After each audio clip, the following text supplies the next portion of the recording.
భూ సమస్యలు పరిష్కారాలపై ధరణి committee focus పెట్టింది. లోపాలని సరిచేయడమే కాకుండా చట్టాల్లో కావాల్సిన మార్పులపైన ప్రభుత్వానికి రిపోర్ట్ ఇవ్వనుంది. ఇటు ధరణి పోర్టల్ డిజైన్ చేసిన ప్రైవేట్ కంపెనీ ఫాల్కన్ సహకరించకపోవడంతో కమిటీ నిర్ణయంపై ఇప్పుడు ఉత్కంఠ నెలకొంది. ధరణి పోర్టల్పై తెలంగాణ ప్రభుత్వం ప్రత్యేకంగా ఏర్పాటు చేసిన కమిటీ మూడోసారి సమావేశమైంది. భూ సమస్యలు పరిష్కారాలపై చర్చించింది. త్వరలోనే పలు జిల్లాల కలెక్టర్లతో సమావేశమవుతామన్నారు ధరణి కమిటీ సభ్యుడు Raymond Peter. Agriculture, stamps, registration departments తో కూడా సమావేశమై ఇంకా ఎలా చేస్తే బాగుంటుందన్న అంశంపై చర్చిస్తామన్నారు.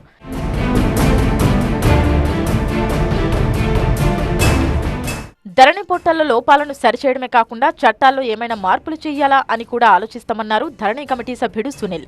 ధరణి పోర్టల్పై కూడా కోర్టులో అనేక కేసులు పెండింగ్ లో ఉన్నాయని, అలాగే తీర్పులను కూడా పరిగణలోకి తీసుకుంటామన్నారు. కంప్యూటర్ రికార్డు వాస్తవానికి అర్థం పట్టేలాగా ఉండాలంటే ఏం చేయాలి? భూమి ఉన్న వాళ్ళ పేర్లే కంప్యూటర్లో కనపడాలి.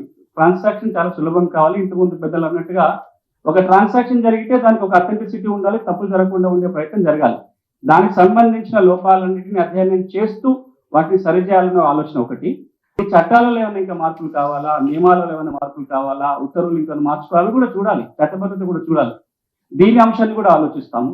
మూడోది ఏంటంటే ధరణి మీద చాలా కేసులు ఈ రోజున గౌరవ హైకోర్టులు కూడా పెండింగ్ లో ఉన్నాయి. ధరణి మీద పెండింగ్ లో ఉన్నాయి. ధరణి సమస్యలతో చాలా మంది పోయిన వాళ్ళు ఉన్నారు కాబట్టి అక్కడ కోర్టులు ఏం చెప్తున్నాయి, ఎట్లాంటి తీర్పులు ఇచ్చినాయి, కోర్టు తీర్పులు కూడా మనం అమలు చేసేటట్టుగా ఉండాలి. కోర్టు ధరణి మీద తీర్పులు ఇస్తూ కొన్ని అబ్జర్వేషన్ చెప్పింది, కొన్ని ఆదేశాలు ఇచ్చింది, వాటన్నిటిని పరిగణలోకి తీసుకోవాలి. లక్షల మంది రైతులకు హక్కు పత్రాలు లేకపోవడంతో ప్రభుత్వం నుంచి ఆర్థిక సాయం అందడం లేదన్నారు ధరణి కమిటీ సభ్యుడు కోదండరెడ్డి. వారికి సాయం అందే విధంగా త్వరలోనే ప్రభుత్వానికి మధ్యంతర నివేదిక ఇస్తామన్నారు. చట్టాన్ని చేసేటప్పుడే ఇందులో చాలా లోపాలు ఉన్నాయి. తర్వాత చట్టాలు, జీవోలు అనేక రకాలుగా వెళ్ళినాయి. ఇదొక మేము పరిశీలనలో వచ్చిన విషయం.